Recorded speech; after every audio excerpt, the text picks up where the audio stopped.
ladies and gentlemen, this is Yoruus speaking and welcome to the introduction spoiler video for multiplayer game number 43. This short video will compose of two parts. In first, I will introduce the game, settings and players, and in the second part I will do a short summary of the game, so if you do not want to know how the game ended, skip this video and go to the second position of the playlist where the actual game starts. This time I'm playing 8-player free-for-all. Finally, 8-player free-for-all game. No quitters. No quitters is a Steam group that gathers people who just want to play Civ without people leaving on them mid-game. The link is in the information section on my main channel page. Settings are quick speed, standard size, Pangea, ancient era start, 16 city-states, random civilizations, and additional rules are no nukes and no stealth bombers. Now together in this game we've got NQ Sultan playing as Egypt, NQ Lazy playing as Indonesia, Rayad Naive playing as Greece, NQ Shumi 16 playing as Mongolia, NQ Furo Songhai, Hadrianus India, has Golden playing as the Zulus, and we have rolled China. My starting location was kind of interesting. I did saw a mountain, but I did not decide to move there. Probably I should have, just to get a chance for observatory. After some initial scouting, it turned out that I'm quite close to Egypt, and I'm basically behind a mountain range with a little piece of river. Couple of luxuries, not that many. I mean, like 1, 2, 3, 4, 5 luxuries available. So what I did decide this time, just because of the close proximity from Egypt, is to go Liberty Opener, something I do not do much too often, but I decided to try it. So I took Liberty and I went quickly to the south to plant my frontal cities against Egypt, and he did block me with an archer, so I had to actually plant the city not exactly on the spot where I would like to plant, but well, better this than nothing, a chance for observatory. I did add up 2 more cities later on and started to work on paper makers, hoping for a chance for National College. So I was working slowly towards National College. This is how my empire looked at turn 52. Enki Sultan was pretty close to the south. Something I did not like, Enki Sultan is quite an aggressive player. When he's close, you can be 100% sure that he will knock at your door with some army sooner or later. Greece was pretty close on the east side, though his capital quite away. I decided to try and scout as much as possible, because with such a huge map, I was hoping to get to consulates at patronage, social policy tree, just to be friendly with all the city-states on the map, but first I just had to find them. So I was trying to scout as much as of the map as soon as possible. Overall, I was not doing that great. I worked slowly to finish up National College, and I made a deal with NQ Sultan that we will have peace until turn 120. That included attacking other players, so if one of us would attack someone, then the deal would be broken at that point. So I used that time to take towards Oxford University to take up two universities to get that science up and rolling, and then switch to machinery and get two canoes for defense. In the meantime, well, Greece planted quite aggressively.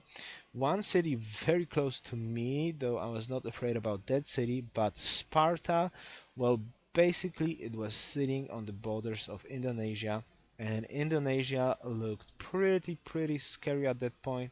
He built a great wall, and well, basically he was starting to grow quite strong. And on top of that, India seems to be quite peaceful, and well, India is slow on the start, but if you let them expand and grow peacefully, they will get you in the later phases of the game.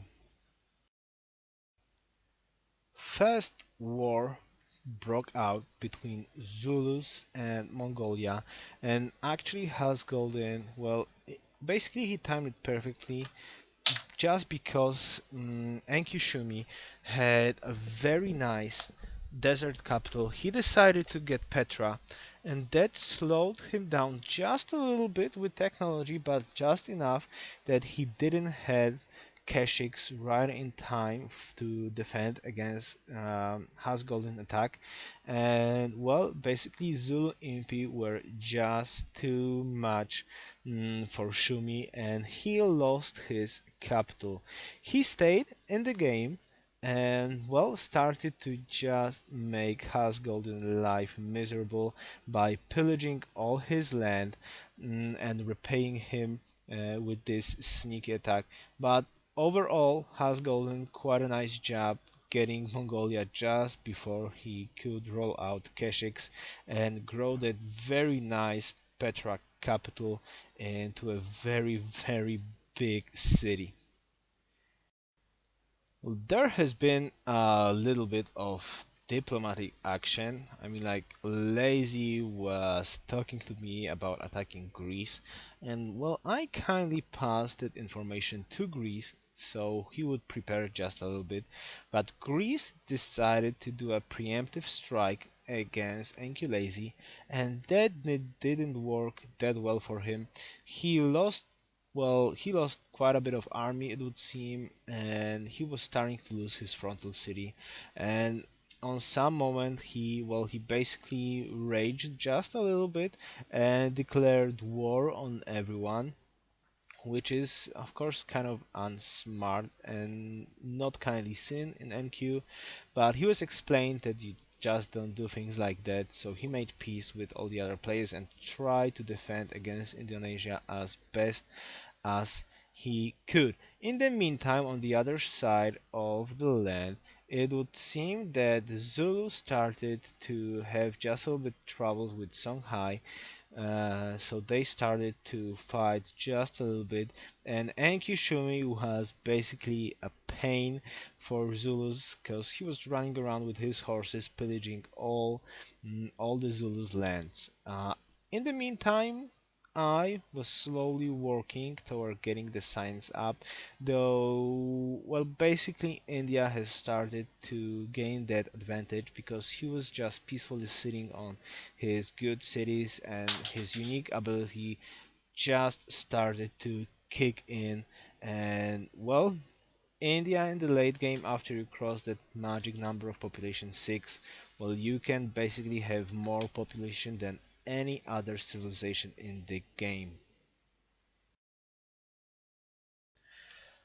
Songhai did get to artillery, and he used that to, well, basically just ruffle stomp Zulus. And India retook Enki capital and gave it back to him. But basically, well, he didn't count that much in this game anymore, sadly.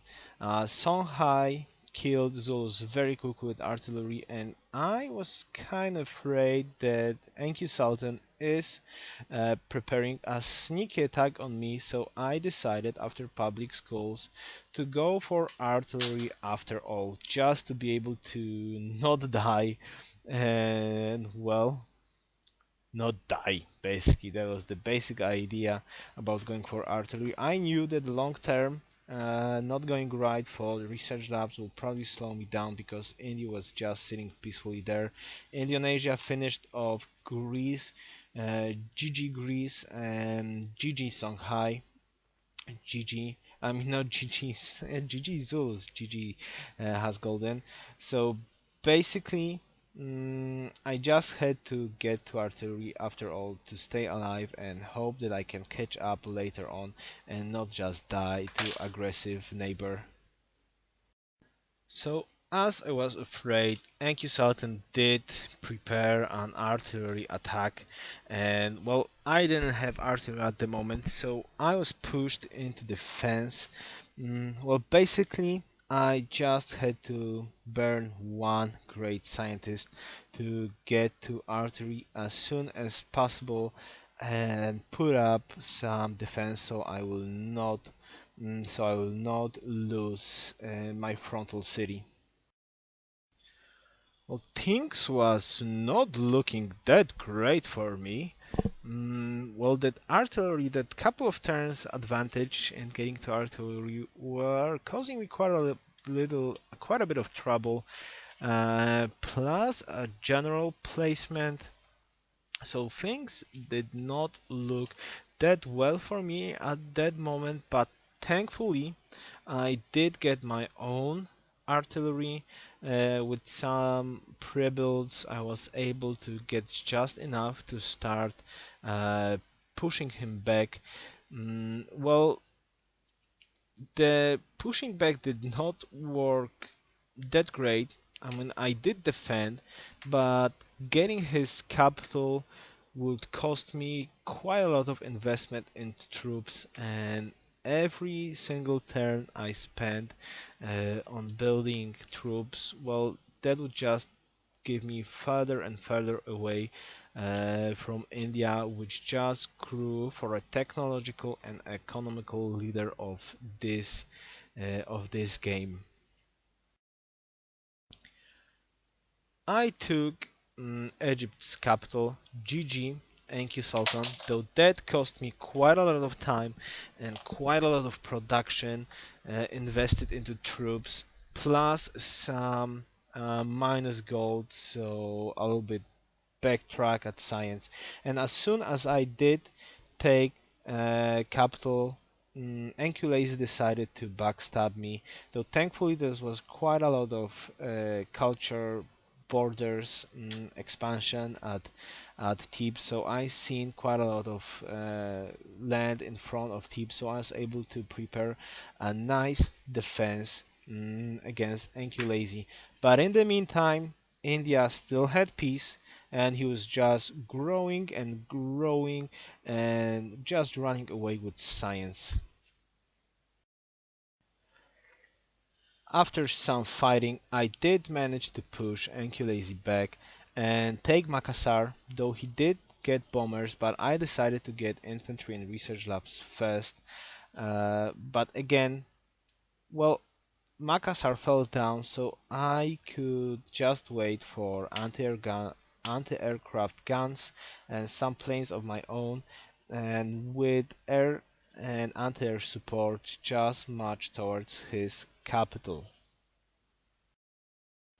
I was really hoping that I can make it, but India used the time of peace very well, and he just ran away with science and prepared an unpleasant surprise for me. So while my troops were at Enculase's borders preparing for the final push, he landed XComs at my undefended capital that even didn't have walls. I totally forgot about XComs, was just focused like, alright, science victory, culture victory. I forgot about XComs. So XComs landing on my capital meant GG. GG for me. So very well played, Hadrianus. Nice job getting so much science very quickly and just making a surprise attack like that. It was kinda nice. He just called it that it's a science win for lazy people who just go for XCOM and surprise attack. So GG. GG everyone, thank you very much for the game, thank you very much for watching, and I invite you to watch the actual game that is on the second position of the playlist. Best wishes, Yoruus out.